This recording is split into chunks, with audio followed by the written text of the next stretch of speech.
Hello दोस्तों, एक बार फिर से स्वागत है आपका हमारे चैनल स्टडी आईएएस विद वैभव शर्मा, जहां पर हम हिंदी साहित्य का जो वैकल्पिक विषय है हम उसको कंप्लीट कर रहे हैं। जितने भी चैप्टर हैं, चाहे वो नाटक हो, चाहे वो महाभोज हो, चाहे वो माफ़ी चाहूँगा, चाहे वो नाटक हो, चाहे वो उपन्यास हो, चाहे वो कहानियाँ हो, हम सभी चैप्टर्स को क्वेश्चन और आंसर की फॉर्म में कंप्लीट करेंगे। जितने भी कॉन्सेप्ट आपके बनते हैं, जो भी क्वेश्चन आपसे पूछे जा सकते हैं, वो क्वेश्चन हम उन क्वेश्चंस को हम प्रश्नोत्तर की फॉर्म में कंप्लीट करेंगे और आपका 60 से 70% जो पेपर है वो हमारे नोट्सों से आ जाएगा। आप अच्छे से समझें, वीडियो को अच्छे से देखें, प्रॉपर नोट्स बनाएं, रिवीजन करें। और अगर आपका कोई सजेशन होता है तो आप वीडियो के कमेंट बॉक्स में मुझे सजेशन दें। मैं पूरी कोशिश करूँगा आपके सजेशन को देखूँ। तो अभी हमारा जो नाटक चल रहा है वो भारत दुर्दशा चल रहा है। मैंने प्लेलिस्ट बना दी है, आषाढ़ के एक दिन की प्लेलिस्ट बन गई है। वहाँ पर आपको 5 से 6 वीडियोज़ मिल जाएंगे। कुछ वीडियोज़ और बची हैं, वो धीरे धीरे करके आएंगी। भारत दुर्दशा हमारा नाटक 1 या 2-3 दिन में कंप्लीट हो जाएगा। उसकी भी आपको प्लेलिस्ट जो है वहाँ पर मिल जाएगी, तो आप प्लेलिस्ट को देखें और अच्छे से समझें। तो शुरू करते हैं बच्चा। आज का हमारा क्वेश्चन है कि भारत दुर्दशा की संवेदना पर विचार कीजिए। भारत दुर्दशा एक नाटक है, उसकी संवेदना पर हमें विचार करना है। संवेदना क्या होती है उस पर डिस्कस करेंगे। किसी भी नाटक की संवेदना आपसे एग्जाम में पूछी जा सकती है, चाहे वो कोई भी नाटक हो, चाहे वो आषाढ़ का एक दिन नाटक हो, चाहे वो स्कंदगुप्त नाटक हो। आपसे स्कंदगुप्त की संवेदना पूछी जा सकती है, आपसे आषाढ़ के एक दिन नाटक की संवेदना पूछी जा सकती है। कोई भी उपन्यास हो, आपसे महाभोज नाटक की संवेदना पूछी जा सकती है। चाहे वो नाटक हो, चाहे उपन्यास हो, चाहे कहानी हो, आपसे किसी की भी संवेदना पूछी जा सकती है। संवेदना क्या होती है उसके बारे में डिस्कस करेंगे, ठीक है। संवेदना में क्या चीज़ें आएंगी, किसी भी नाटक में जो जो चीज़ें चल रही हैं, जिन जिन समस्याओं के बारे में बताया गया है, कौन कौन सी उसमें प्रॉब्लम्स हैं, उनके क्या क्या सॉल्यूशन बताए गए हैं, वो सभी चीज़ें जो हैं संवेदना के अंदर आएंगी। सभी चीज़ें, चाहे वो प्रॉब्लम्स हो, चाहे वो सॉल्यूशन हो, और लेखक ने कैसी भाषा का प्रयोग किया है, लेखक ने किस प्रकार के चरित्रों का प्रयोग किया, वो सब कुछ संवेदना के अंदर आ जाएगी। ओवरऑल जो समरी होती है ना किसी भी पिक्चर की, हाँ, तो वो सब जो है संवेदना के अंदर आ जाएगी। तो शुरू करते हैं। 1875 में भारतेंदु ने ये नाटक लिखा था। एक लघु नाटक है। लघु नाटक का मतलब होता है बहुत छोटा नाटक है। बहुत बड़े बड़े नाटक होते हैं, जैसे स्कंदगुप्त नाटक है, जिसको प्ले करने में कम से कम 6 घंटे लगते हैं। 6 घंटे उसको प्ले करने में लगते हैं। जबकि अगर आप भारत दुर्दशा नाटक को अगर आप प्ले करोगे तो बमुश्किल 1 से 1.5 घंटे में आप इस नाटक को स्टेज पर प्ले कर सकते हो।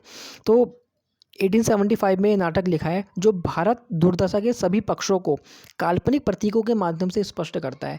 इस नाटक में जो चरित्र है ना, वो काल्पनिक चरित्र है। एक कैरेक्टर का नाम है भारत, जो इस नाटक का हीरो है। एक कैरेक्टर का नाम है भारत दुर्दैव, जो इस नाटक का विलन है। एक कैरेक्टर का नाम है अंधकार। एक चरित्र का नाम है आलस्य। तो ये जो चरित्र है ना, ये सब हमारी मन की स्थिति और मन के भाव हैं। आलस्य क्या होता है, हमारी मन की एक स्थिति होती है। तो भारत दुर्दशा के कारण क्या थे, आलस्य। आज भी कई यूथ आलस्य करते हैं, पड़े रहते हैं, कोई काम नहीं करना, कोई नौकरी नहीं करनी। तो वो क्या है, वो हमारे देश के पीछे होने के कारण है। अंधकार, आज लोग रूढ़िवादिता, धर्म और इन सब चीज़ों के वजह इतने अंधे हो गए हैं कि वो धर्म को लेके हिंसा करते हैं, जाति को लेके हिंसा करते हैं। हमारे समाज के पीछे होने का एक कारण क्या है, अंधकार। तो इन सभी भारत की दुर्दशा के जो भी कारण है ना, उन सभी के बारे में इस नाटक में भारतेंदु ने चर्चा की है। तो कौन कौन से हैं वो, 2 तरह के कारण हैं जो जिसकी वजह से भारत की दुर्दशा हुई है। ये 1875 का नाटक लिखा हुआ है, जब हमारा देश आज़ाद भी नहीं हुआ था। हमारे देश के ऊपर अंग्रेज जो थे उनका शासन था, उस वक्त का ये नाटक लिखा है। तो उस वक्त भारत दुर्दशा के कौन कौन से कारण थे, उसके बारे में भारतेंदु ने इस नाटक में चर्चा करी है। 2 प्रकार के कारण उन्होंने बताए हैं, पहला आंतरिक कारण और दूसरा बाह्य कारण। सबसे मेन बात यह है कि जो भारत के निवासी है ना, वो खुद इस दुर्दशा को दूर करने के लिए प्रतिबद्ध नहीं है। 1875 की बात चल रही है, ये आज की बात नहीं है, ये उस वक्त की बात है जब भारतेंदु ये बात कह रहे हैं। कौन कौन से कारण है, आंतरिक कारण कौन कौन से, आंतरिक कारण के रूप में धर्म, संतोष, आलस्य, मदिरा, अज्ञान, रोग, नेतृत्व और बुद्धिजीवी वर्ग की जड़ता। और बाह्य कारक के रूप में क्या है, अंग्रेजी राज की शोषणकारी नीतियाँ जिम्मेदार है। भारतेंदु आंतरिक कारकों को अधिक जिम्मेदार मानते हैं। धर्म के आधार पे भेदभाव करते थे लोग, संतोष, सेटिस्फेक्शन, कि भाई हम महीने के 6,000 रुपये कमा रहे, बस हमें संतोष मिल गया, हमें अब और कुछ नहीं चाहिए। आलस्य बहुत करते थे लोग। मदिरा बहुत ज़्यादा चलन में थी उस वक्त। अज्ञान लोगों को बहुत था। लोग इतने ज़्यादा अज्ञान थे कि लोग ट्रैवल करने को लोग धर्म के विरुद्ध मानते थे, कि आप पानी में यात्रा नहीं कर सकते हो। जो पानी के जहाज़ जाते थे, विदेशों में यात्रा करना धर्म के खिलाफ था। रोग बहुत ज़्यादा फैले हुए थे। जो बुद्धिजीवी वर्ग थे, वो भी, उनके अंदर भी बहुत ज़्यादा जड़ता थी। वो भी समाज में बहुत ज़्यादा काम नहीं करते थे। तो ये सब जो कारक है ना, यही सारे कारक भारत की दुर्दशा के जिम्मेदार थे। और आंतरिक कारण ज़्यादा जिम्मेदार थे। बाहरी कारण जैसे कि जो अंग्रेज थे उनकी शोषणकारी नीतियाँ थी, उन्होंने हमारे ऊपर अत्याचार किए, हमारा जो है पैसे चुरा चुरा के ले गए, तो वो क्या थी। लेकिन भारत हिंदू ने ना आंतरिक कारण को ज़्यादा महत्व दिया है। ठीक है, जैसे जातिवाद हो गया, विधवा विवाह निषेध, विधवा विवाह जो है वो निषेध हो गया, बाल विवाह हो गया। इन सब ने ना सामाजिक गतिशीलता जो थी ना उसको भंग कर दिया। सामाजिक गतिशीलता का मतलब ये होता है कि गतिशीलता का मतलब क्या होता है कि आगे बढ़ना, गतिशील होना, एक जगह से दूसरी जगह जाना। तो ये जो सामाजिक गतिशीलता थी ना वो हमारी बहुत बिल्कुल ख़त्म हो गई थी। उसके रीज़न क्या था, जातिवाद। जाति के आधार पर कोई भी व्यक्ति दूसरी जाति के लोगों से बोलता नहीं था। विधवा विवाह निषेध, जो विधवा महिलाएं होती थी वो दोबारा विवाह नहीं कर सकती थी। बाल विवाह बहुत ज़्यादा प्रचलन में थे। तो इन सब चीज़ों ने हमारा जो समाज था ना उसको पूरी तरह से बर्बाद कर दिया था। धर्म के आधार पर जो है अंधविश्वास बहुत ज़्यादा फैला हुआ था। परदेश यात्रा को रोक कर हमें कूपमंडूक बना दिया था। इतना ज़्यादा अंधविश्वास था। क्योंकि परदेश यात्रा हमारे धर्म के विरुद्ध थी, ऐसा माना जाता था पहले। अगर आप 1857 की क्रांति अगर आप पढ़ेंगे तो उसका एक कारण ये भी था, क्योंकि अंग्रेज़ जो थे, ब्रिटिशर्स जो थे, वो भारत को अन्य देशों में भेजते थे अपनी सर्विसेज देने के लिए कि फ़लाने देश में जाओ, वहाँ से लड़ो, उन पे कब्ज़ा करो। फ़लाने देश में अगर आपको जाना है तो आपको पानी के थ्रू जाना पड़ेगा। तो जब भी कोई सिपाही पानी के थ्रू ट्रैवल करता था तो उसका जो गाँव होता था ना वो उन सिपाहियों का बहिष्कार कर देता था। क्योंकि ये पानी में ट्रैवल करना, परदेश जाना धर्म के विरुद्ध था। तो इस सब ने क्या बना दिया था, इन सब चीज़ों ने ना हमारे जो देश है ना उसे कूपमंडूक बना दिया था। कूपमंडूक का मतलब होता है कुएँ का मेंढक। एक कुएँ के मेंढक के लिए ना दुनिया सिर्फ कुएँ के बराबर होती है। उसे मतलब ही नहीं है कि बाहर दुनिया में क्या चल रहा है, क्या नहीं चल रहा है। जो संतोष होता है, जो सेटिस्फेक्शन होती है ना, उसने व्यक्ति को निष्क्रिय बना दिया था कि भाई हम इतना कमा रहे हैं, बस हमारे लिए इतना काफ़ी है, हमें इससे ज़्यादा और कमाने की ज़रूरत नहीं है। ये बहुत बड़ी प्रॉब्लम थी। और क्या था, तो भारत हिंदू इसके ऊपर एक व्यंग भी लिखते हैं अपने नाटक में। भारत हिंदू कई व्यंग लिखते हैं। वो लिखते हैं कि दुनिया में हाथ पैर हिलाना नहीं अच्छा, मर जाना पे उठ के कहीं जाना नहीं अच्छा। कि मतलब आप दुनिया में हाथ पर हिला के क्या करना है, यहीं बैठे रहो और यहीं मर जाओ, यही सबसे ज़्यादा बेहतर है। भारत हिंदू लोगों के ऊपर व्यंग करते हैं, उन्हें उनके ऊपर टोंट करते हैं, उनके ऊपर कमेंट करते हैं। और क्या प्रॉब्लम थी संवेदना में, और हम क्या लिखेंगे, और कौन सी परेशानी इस नाटक में बताई गई है। जो निम्न वर्ग था उस वक्त, जो निम्न वर्ग थे और जो उच्च वर्ग थे, निम्न वर्ग से लेके उच्च वर्ग तक जितने भी लोग थे वो सभी शराब के मुंह में लिप्त थे। भारत हिंदू उनके ऊपर कमेंट करते हुए कहते हैं कि मदवा पीले पागल जीवन बीतियो जात, कि हे पागल मदवा पीले हमारा जीवन बीता जा रहा है। बिनु मद जगत सार कुछ नहीं, मदिरा के बिना जगत का कोई सार नहीं है, मान हमारी बात।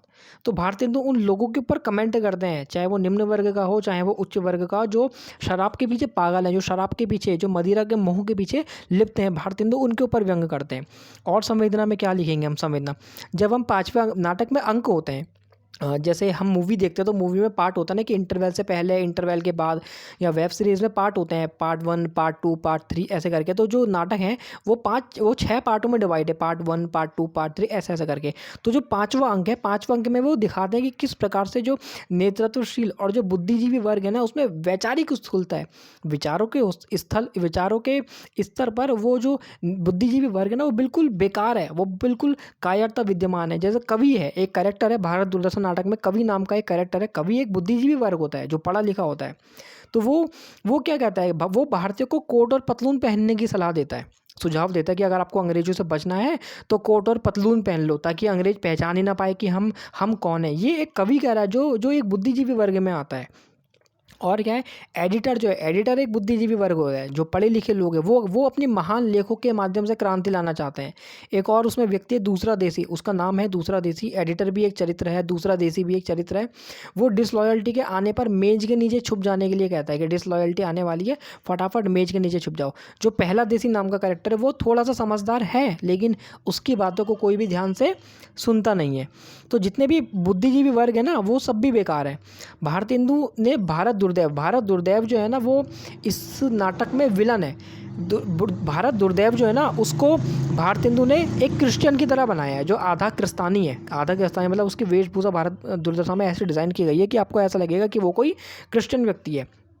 तो भारत दुर्दैव को आधा गिरफ्तारी बताया। साथ ही जो डिसलॉयल्टी है उसकी हाकिम इच्छा नामक दफ़ा अभिव्यक्ति की स्वतंत्रता के दमन का संकेत देती है। हाकिम इच्छा नामक दफ़ा में क्या होता था कि अगर कोई भी व्यक्ति सरकार के खिलाफ कुछ बोलेगा तो उसको जो है बंद कर दिया जाएगा जेल में। जो अभिव्यक्ति की स्वतंत्रता होती है ना उसका दमन किया जाता था। इस दफ़ा का मतलब होता है कि कानून के माध्यम से, दफ़ा मतलब कानून होता है कि इस धारा के तहत, इस दफ़ा के तहत तो अभिव्यक्ति की जो स्वतंत्रता है उसका दमन किया जाता था।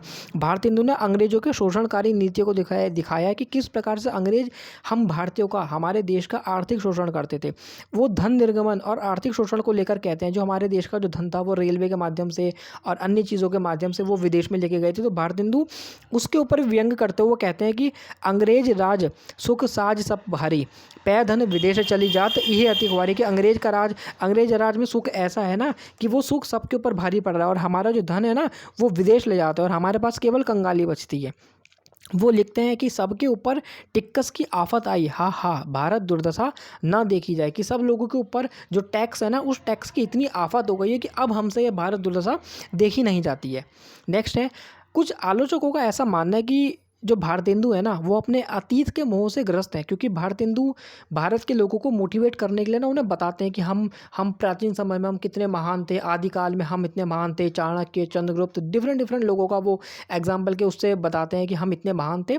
तो कई आलोचकों का बोलना है कि जो भारत हिंदू है वो अतीत के मोह से ग्रस्त हैं, वो बहुत ही अंध राष्ट्रवादी हैं और उन्होंने भारत की जो महानता है ना उसका वर्णन बहुत ज़्यादा किया। लेकिन ऐसा कहना गलत होगा क्योंकि भारत हिंदू जो है ना वो एक साहित्यकार है ना कि इतिहासकार। तो गौरवशाली अतीत का जो उन्होंने प्रयोग किया है ना कि हम हमारे भूतकाल में, हम हमारे पास्ट में बहुत ज़्यादा महान थे, वो उन्होंने सिर्फ इसलिए किया है ताकि भारत की जो जनता है ना उसको उत्साहित किया जा सके, ताकि उसको मोटिवेट किया जा सके कि उन्हें अपने देश के लिए कुछ करना है। साथ ही भारत हिंदू के ऊपर इल्ज़ाम लगता है कि भारत हिंदू जो है ना वो एक राजभक्त कवि है, राष्ट्रभक्त कवि नहीं। दो तरह के कवि होते हैं, एक होता है राष्ट्रभक्त कवि और एक होता है राजभक्त कवि। ऐसे कवि जो अपने राजा को प्रसन्न करने के लिए कविताएं लिखते हैं उन्हें कहा जाता है राजभक्त कवि, और ऐसे कवि जो अपने राष्ट्र के लिए कविताएं लिखते हैं, अपने राष्ट्र के लिए नाटक लिखते हैं, उन्हें कहा जाता है राष्ट्र कवि। तो आलोचकों ने भारत हिंदू के ऊपर इल्ज़ाम लगाए हैं कि भारत हिंदू जो है वो राजभक्त कवि हैं। लेकिन ये राजभक्त कवि का इल्ज़ाम क्यों लगाए, उसका रीज़न ये है कि भारत हिंदू जो है वो पश्चिम की तारीफ़ करते थे कुछ जगह कि पश्चिम की एजुकेशन अच्छी है और जो महारानी है वो राजराजेश्वरी वो भी अच्छी है, वो न्याय की देवी है। लेकिन उसके पीछे का रीज़न पता है क्या था? भारत हिंदू तारीफ़ सिर्फ इसलिए करते थे ताकि उनकी जो नाटक है, उनका ये जो भारत दुर्दशा नामक नाटक है ना ये प्रतिबंधित ना हो। क्योंकि जब अंग्रेज़ों का हमारे वहाँ शासन था तो जो भी लोग पत्र लिखते थे, अखबार छापते थे, उनके अखबारों को प्रतिबंधित कर दिया जाता था, बैन कर दिया जाता था, ताकि ज़्यादा से ज़्यादा लोगों तक वो ना पहुँचे। और अगर स्पेशली अगर आपकी पत्रिका में आपने अंग्रेज़ों की बुराई करी है तो उसको ज़रूर बैन करते थे। उदाहरण के तौर पर कवि वचन सुधा नाम की एक पत्रिका थी जो भारत हिंदू ने खुद लिखी थी, उस पत्रिका को अंग्रेज़ों ने प्रतिबंधित कर दिया, उसको बैन कर दिया। तो भारत हिंदू इस डर से अंग्रेज़ों की तारीफ़ करते थे कि कहीं उनकी ये जो रचना है ना वो प्रतिबंधित ना हो जाए। इसलिए वो कोई राजभक्त कवि नहीं है, वो खुद एक राष्ट्रभक्त कवि हैं, ठीक है। और अंग्रेज़ी राज की समीक्षा में वो कहते हैं कि आलोचकों को आरोप कि हाँ ये हमने कर ली, ये तो स्लाइड हमने पढ़ ली है। और तो उसका रीज़न हमने पढ़ लिया क्योंकि पहली बात तो जो भारत हिंदू काल में जो स्वाधीन भारत था उसका विचार उपजा नहीं था। 1875 के हैं, उस वक्त हम सिर्फ क्रांति वगैरह करते, लेकिन कि हमें हमारा स्वाधीन भारत चाहिए इस तरह का कोई विचार उस वक्त उपजा नहीं था। और कवि वचन सुधा जो थी वो अंग्रेजों ने प्रतिबंधित कर दी थी, तो इसलिए मजबूरी में उनको प्रशंसा करनी पड़ती थी। और वो प्रशंसा में लिखते थे कि देखो विद्या का जो सूर्य है वो पश्चिम से उदय चला आता है, अब सोने का समय नहीं है। पश्चिम की शिक्षा की तारीफ उन्होंने यहाँ पर करी है। समाधान क्या देते हैं? नाटक जो है वो समाधान की खोज के विफल होने की स्थिति में समाप्त होता है लिख देना उसके पीछे से। इस नाटक में जो समस्या दिखाई गई है भारत हिंदू ने उसका समाधान नहीं बताया है। क्यों? उन्होंने भारत की जो परंपरा है ना वो सुखांत परंपरा है, मतलब यहाँ पर रचनाओं का जो अंत किया जाता है, जो समाप्त किया जाता है ना वो हंसी खुशी वाला अंत होता है, वो सब कुछ ठीक हो जाता है अंत में। जबकि पश्चिम में क्या होता है, पश्चिम में जो नाटक का अंत होता है ना वो दुखांत होता है। वहाँ पर जो रचनाएं होती हैं उनका ट्रेजेडी के साथ में अंत किया जाता है, उनका सैड अंत होता है। जबकि भारत में जो अंत होता है वो सुखांत होता है, सब कुछ एंड में बढ़िया हो जाता है। लेकिन भारत हिंदू ने इस नाटक का सुखांत नहीं करा।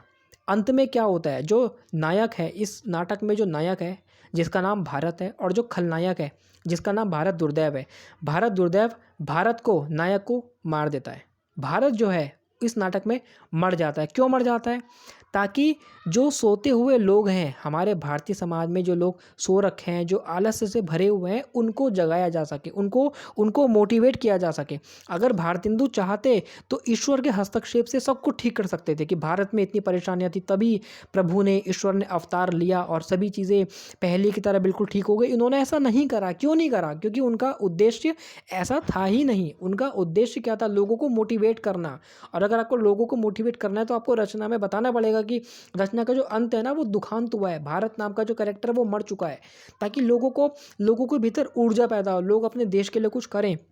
तो इसीलिए जनसाधारण की जो नींद थी ना, उसको खोलने के लिए उन्होंने इस नाटक की रचना करी है। ये इस नाटक की संवेदना है।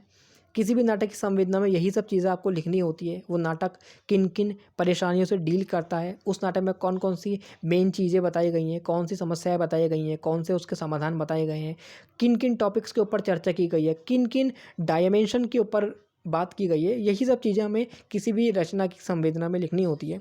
अगर आपको एक्सप्लेनेशन अच्छी लगी हो तो वीडियो को लाइक करना, चैनल को सब्सक्राइब करना, और अगर आपका कोई भी सुझाव हो तो आप मुझे कमेंट बॉक्स में ज़रूर दें और चैनल को सब्सक्राइब करें। भारत दुर्दशा की प्लेलिस्ट बना दी गई है, वहाँ पर जाएं। प्लेलिस्ट में जो बाकी वीडियोज़ हो उनको देखें, उनको रिवीजन करें, प्रॉपर नोट्स बनाएं। कोई भी परेशानी आपको होती है मुझे कमेंट करें, डेफिनेटली मैं आपके कमेंट का आंसर दूंगा। और चैनल को सब्सक्राइब करें, ज़्यादा से ज़्यादा शेयर करें। And thank you so much दोस्तों।